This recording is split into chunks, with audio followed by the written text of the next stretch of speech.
અમરેલી લેટરકાંડનો જે બનાવ બન્યો ત્યાં એક સામાન્ય વર્ગના કોમ્પ્યુટર ઓપરેટરને અરજી ટાઈપ કરવાના આરોપી બનાવીને એમનો જાહેરમાં પોલીસ દ્વારા વરઘોડો કાઢવામાં આવ્યો।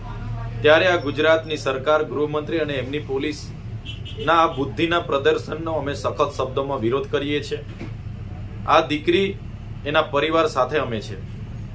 સાથે ગત રોજના સુરત ખાતે અમારી મહિલા કોર્પોરેટરો અને ત્યાંના આગેવાનોએ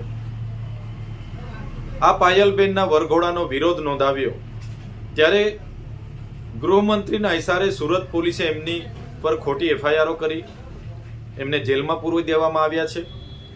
ત્યારે અમે ગૃહમંત્રીને કહેવા માંગીએ છીએ, ખોટી શોબાજી કરવાના બદલે, ખોટી શેખીઓ મારવાના બદલે જે ગુજરાતમાં નકલી પીએમઓ સીએમઓ અધિકારીઓ પકડાય છે, નકલી જજ પકડાય છે, નકલી કચેરીઓ, નકલી કોલેજો, નકલી શાળાઓ પકડાય છે, એમના પર તમે ક્યારે કાર્યવાહી કરવાના છો? ભૂપેન્દ્રસિંહ ઝાલા જે 6000 કરોડનું કૌભાંડ કરીને બેઠા છે એનો વરઘોડો તમે ક્યારે કાઢવાના છો? ત્યારે બુટલેગરો હોય, ભૂમાફિયા હોય કે બળાત્કારીઓ હોય ગુજરાતમાં બેફામ બન્યા છે।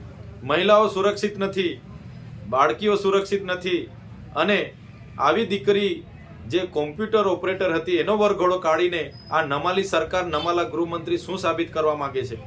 જો ગૃહમંત્રીને ગુજરાતનો કાયદો અને વ્યવસ્થા જળવાતી ન હોય તો ગૃહમંત્રી રાજીનામું આપી દે એવી અમે માંગ કરીએ છીએ।